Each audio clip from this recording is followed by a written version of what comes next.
السلام علیکم، آپ دیکھ رہے ہیں مبشر لقمان چینل، میرا نام مبشر لقمان ہے۔ ملک میں ابھی بجلی سستی نہیں ہوئی ہے، پیٹرول کی قیمت ابھی نیچے نہیں آئی ہے، مہنگائی بدستور قابو سے باہر ہے۔ حکومتی ادارے رمضان المبارک میں مہنگائی میں اضافے کا خدشہ اظہار کر رہے ہیں، لیکن شہباز شریف کو اس سے کوئی سروکار نہیں۔ خزانہ خالی ہو، معیشت ابھی سنبھلی نہیں ہے، ڈیفالٹ کی تلوار بدستور سر پہ لٹک رہی ہے، لیکن ہمارے وزیر اعظم کو فکر ہے تو صرف اپنی کرسی کی۔ انہیں ڈر ہے تو فقط اتنا کہ کہیں اتحادی ان سے ناراض نہ ہو جائیں۔ ایک انجانا خوف لاحق ہے کہ کوئی سازش نہ سر اٹھا دے۔ شاید یہی وہ اندیشے ہیں جس سے نمٹنے کے لیے انہوں نے مزید 2 درجن افراد کو کابینہ میں شامل کر لیا۔ تو یہ اسلام آباد میں کل ٹریفک جیم تھا جس کی وجہ سے 3 لوگ ایوان صدر نہیں پہنچ سکے، ورنہ وہ بھی حلف اٹھانے میں کامیاب ہو جاتے اور آج کابینہ میں شامل ہوتے۔ تو مجھے یہ کچھ سمجھا دے کہ آخر وہ کون سی سیاسی گتھی ہے جو شہباز شریف پرویز خٹک سے مشورہ کیے بغیر سلجھا نہیں سکتے۔ اگر اپنے سابق باس عمران خان کا تحفظ نہیں کر سکے تو پھر شہباز شریف کو عطاب سے کیسے بچا سکتے ہیں؟ آخر وہ کون سے اہم حکومتی امور ہیں جو حذیفہ رحمان کی معاونت کے بغیر سر انجام نہیں دیے جا سکتے؟ شہباز شریف نے قوم سے کفایت شعاری کا وعدہ کیا تھا، سرکاری اخراجات میں کمی لانے کا دعویٰ کیا تھا، وسائل کی منصفانہ تقسیم کا یقین دلایا تھا، کشکول توڑنے اور معیشت کو اپنے پاؤں پہ کھڑا کرنے کا نعرہ لگایا تھا، اور 1 سال ہونے کو آیا، ان میں سے کوئی بھی وعدہ پورا نہیں ہوا۔ حالت ہماری یہ ہے کہ ہر چند مہینے بعد ہم کشکول کے لیے یا کشکول لیے کسی نہ کسی دوست ملک سے قرضے کی بھیک مانگ رہے ہوتے ہیں۔ جس حکومت کے پاس ملک چلانے کے لیے مطلوبہ وسائل نہ ہو وہ بھاری بھرکم کابینہ افورڈ کر سکتی ہے؟ جو حکومت آئی پی پی سے بات چیت کے لیے اسٹیبلشمنٹ کی جانب دیکھے، کیا اسے اتنے وزیر مشیر اور معاون رکھنے کا حق ملنا چاہیے؟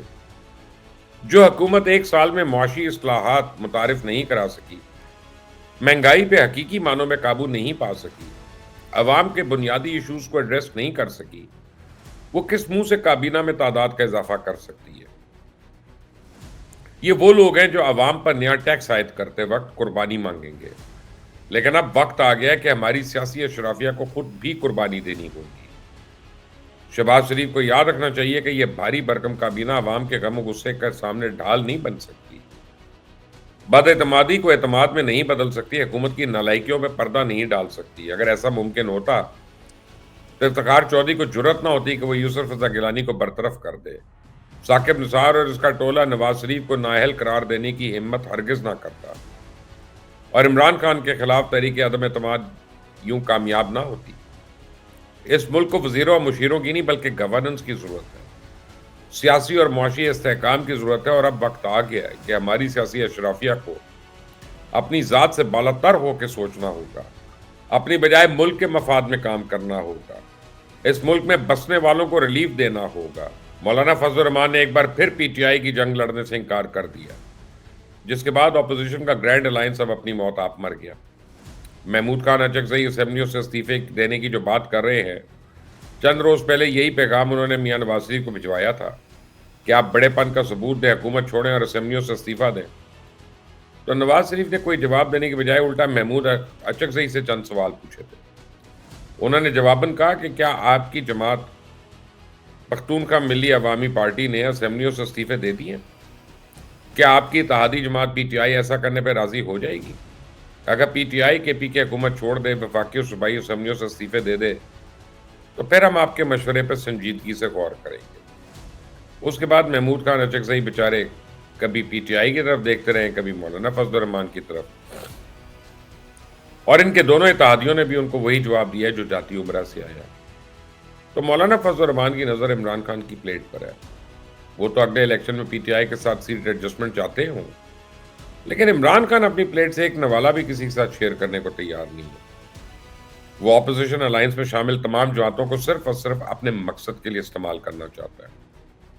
رمضان المبارک کے بعد حکومت کے خلاف ایک لانگ مارچ کرنا چاہتا ہے، اس احتجاجی تحریک کی آڑ میں ایک اور 9 مئی کروانا چاہتا ہے۔ نہ جانے اسے کیوں اس بات کا یقین ہے کہ جب تک پاکستان کی سڑکوں پہ خون کی ندیاں نہیں بہائی جائیں گی تب تک وہ جیل سے باہر نہیں آ سکتا۔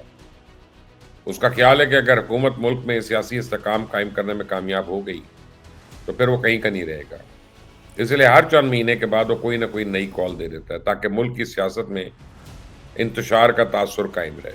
تاکہ ہلکی پھلکی موسیقی جاری رہے، تاکہ لوگ اسے بھول نہ جائیں، تاکہ وہ حکومت اور اسٹیبلشمنٹ کے اعصاب پہ خوف بن کے سوار رہے۔ لیکن شاید وہ ہر مرتبہ بھول جاتا ہے کہ اس کا واسطہ اب جنرل عاصم منیر سے ہے۔ وہ ایک پروفیشنل سولجر ہے۔ آپ دباؤ کے ذریعے یا زور زبردستی سے کوئی بات نہیں منوا سکتے۔ اپنی بات منوانے کے لیے آپ کو دلیل سے بات کرنی ہوگی۔ اب دلیل کس چڑیا کا نام ہے یہ نہ تو عمران خان کو پتا ہے نہ پوری پی ٹی آئی کو۔ ان کو تو صرف سازش کرنا آتی ہے، ان کو صرف دباؤ اور دھوستاندھی کے ذریعے اپنی بات منوانے کی عادت ہے۔ اس لیے تو یہ لوگ حکومت کے ساتھ مذاکرات کی میز پر نہیں بیٹھتے۔ اب چونکہ ان کو مقامی اسٹیبلشمنٹ گود میں نہیں بٹھا رہی، اس لیے وہ عالمی اسٹیبلشمنٹ کی گود میں بیٹھنے کے لیے اچھل کود کر رہے ہیں، اور اس کام میں انڈین لابی ان کی بھرپور معاونت کر رہی ہے۔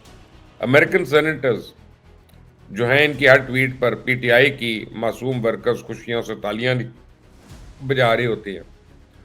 یہ اس قدر معصوم ہے کہ اتنا بھی نہیں جانتے کہ امریکن سینیٹرز جو ولسن وغیرہ جنرل عاصم منیر پہ پابندیاں لگوانے کی کوشش عمران خان کی محبت میں نہیں کر رہا، بلکہ اس کے پیچھے امریکن اسرائیل پبلک ایڈوکیسی ہے، یعنی یہ ایک تنظیم ہے، اور میری چڑیل بتا رہی ہے اس تنظیم کی مالی معاونت گولڈ سمتھ فیملی کرتی ہے۔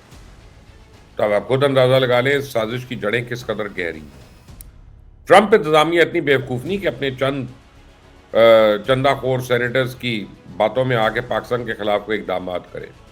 ٹرمپ انتظامیہ جانتی ہے کہ پاکستان کو اعتماد میں لیے بغیر وہ موجودہ افغان رجیم کو قابو میں نہیں رکھ سکے گی۔ اسے واشنگٹن نے پوری دنیا کی امداد بند کرنے کے باوجود پاکستان کی $5.25 ارب کی امداد بحال رکھی ہے۔ اور پی ٹی آئی کے بگوڑوں کو یہ بات سمجھ لینی چاہیے کہ وہ جو مرضی کر لیں، امریکہ اور برطانیہ کے ہاتھوں میں پاکستان پہ پابندیاں نہیں لگوا سکتے۔ جہاں تک بات ہے عمران خان کی رہائی کی، تو میں نے اپنی ناظرین کو ایک خبر دینی ہے۔ کم از کم اس سال عمران خان کی اب رہائی کا کوئی امکان نہیں ہے۔ اسٹیبلشمنٹ 9 مئی کو بھولنے کو تیار ہے، اور نہ ہی اس شخص کے ساتھ کوئی ڈیل کرنا چاہتی ہے جو اس کا ذمہ دار ہے۔ تو آنے والے دنوں میں آپ کو عمران خان کی مشکلات میں مزید اضافہ ہوتا نظر آئے گا۔ Mark my words. Us channel کو سبسکرائب کریں، بیل آئیکن کو پریس کریں۔ انٹل دی نیکسٹ ٹائم، اللہ حافظ۔